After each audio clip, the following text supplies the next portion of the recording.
Hey folks, how you doing? Hopefully you're all having a great day today. Recently I was asked to help make a Santa sleigh for a friend of mine who had a client job to build a full-size Santa sleigh. So this had to fit multiple adults and had to be strong enough so people could sit inside it and take pictures, all that good stuff.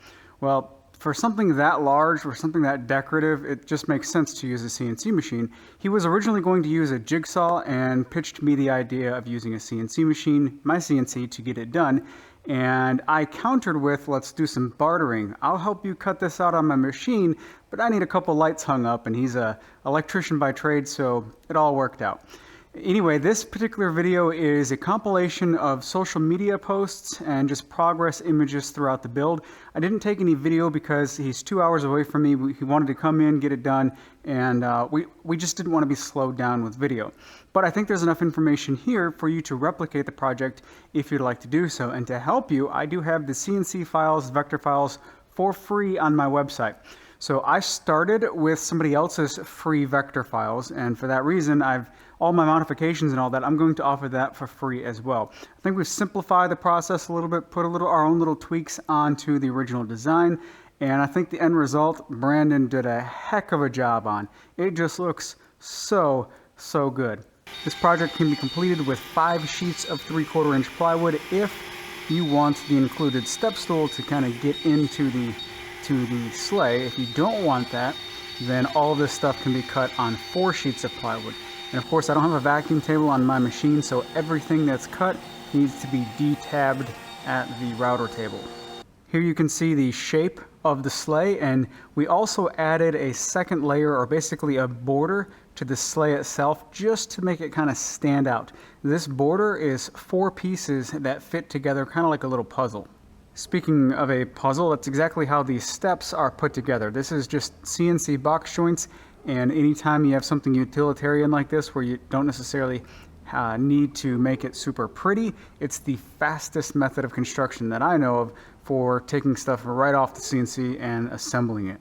That's literally all the work that was done in my shop. Everything else was done in Brandon's shop by Brandon and his wife, and they did a really good job. So before we get to the finishing process, I want to note that both sides of the sleigh are connected by plywood panels, and the joinery method to connect everything is barrel bolts. And drilled, so there's this little hole here that is to house this barrel nut. It'll kind of slip in there, and then I had to drill a hole from here down to this other hole for this bolt to go in. So the bolt will go in, it'll line up with the barrel nut and screw down, and this is how the sides of the sleigh will attach to the center section. So this is going to be like a foot platform and a seat for people to get in and take pictures.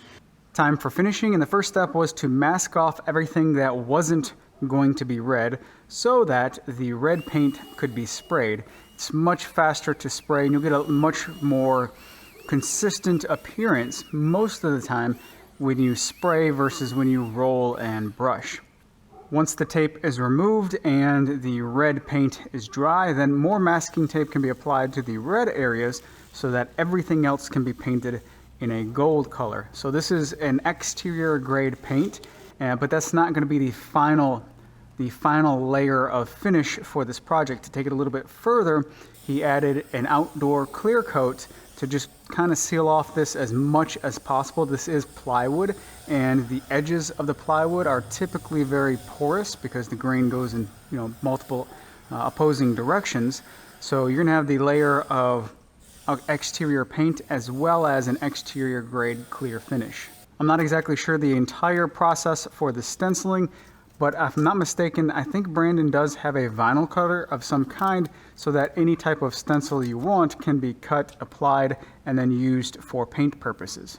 Here's the completed pictures, and there's a couple things to note about the panels that connect the two sides. First, you can see the barrel bolts in the panels, and this project needs to be flat packed, right? So it needs to be able to break down and store for the next year. And to do that, we relied on these barrel bolts rather than simply using like a mortise and tenon joint and having permanent fasteners. So you will see the barrel bolts. They're not that big of a deal. Number 2, there are gaps in between some of these panels. As a matter of fact, there should be a gap on the front and back of every flat horizontal panel connecting the two sides, and I purposefully put those in there into the design to eliminate water being trapped in a corner where two panels meet. So the purpose of those gaps is specifically to let water get away from the surface. Here you can see it at the client's location. Again, Brandon and his wife did a phenomenal job on finishing off this project. It looks really, really cool. It looks really, really good. I like the fact that they added some no-slip tape to the bottom foot area inside the sled, as well as on top of the little steps to get into it. Speaking of steps to get into it, they also jigsawed out a kind of a design to go on the side of the stairs or side of the steps. And that's not something that we initially talked about. So when he sent me these pictures, that's the first time I saw that, which is it's a fantastic move. It does a really good job to tie that little accessory step in with the sleigh itself. For those who are interested, I do have the CNC files, like I said, available for free on my website. It's not just the CNC file. I do have these vectors for free as well, just the plywood sheets. So if you don't use VCarve, you can import these vectors into whatever software you do use. But let me explain my file over here. Typically, I have a section of just testing and figuring stuff out. So everything to the left of the origin over here is just figuring some stuff out. This happens to be the image that we pulled offline to get the idea to add this kind of silhouette shape around the sleigh itself to kind of give it a little bit more feature, a little bit more depth. And we also got the idea to put SC for Scott Calvin, Santa Claus, whichever you prefer, on the side over here based upon this little design. This works through my progression of the project itself, and I like to copy and paste, and work from the latest one only as I make major revisions. That way I have some stuff to go back to and reference off of, rather than just having one and I lose that data.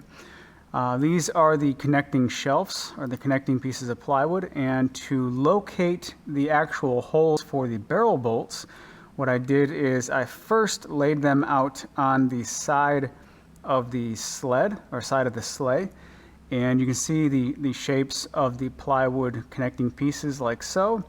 From there, I added the holes that were going to be used for the barrel bolts, and I used these holes to drill out on the actual side of the sleigh itself.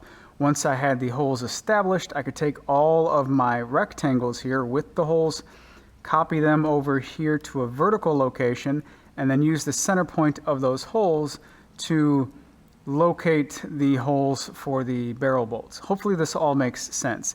I also created a divot on the side of each one of these panels so you know exactly where to drill through to allow a pathway for the bolt to go in for the connecting hardware. Like I said, hopefully that makes sense. Once I had everything designed the way that I wanted it, I laid it out on these pieces of plywood, these 4 foot by 8 foot representations, these rectangles, to get them nested the way that I wanted them nested. I did not want to use any type of nesting software for this, or the nesting feature in VCarve, because I wanted full control over where everything is cut. And from there, I copied and pasted each one of these pieces of plywood to the main work area on its own layer. So I have a layer set up for each one of these pieces of plywood. You can toggle all of these on or off, and then each one of these toolpath folders represents each one of the sheets of plywood. That's just what I like to do when I want full control over the nesting process versus having to use the nesting feature here in VCarve.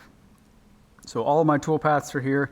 Also, you'll notice that the silhouette, or this profile that goes around it, is broken up into 4 different pieces. There's a right, there's a left, top, and a bottom, and they're sized, or they're cut in such a way that they should fit exactly next to one another. And they're cut over here, these smaller ones or longer ones, and then the smaller ones up here. I guess that's it. This is going to all be included, every bit of this will be included in the VCarve file with all of my toolpaths and layers. If you don't use VCarve, you will get a vector of all of these. Now, I don't know if the scale is going to import appropriately for whatever software you're using, but just know that these perimeter rectangles are a 4 foot by 8 foot sheet of plywood, so you can use that for scale.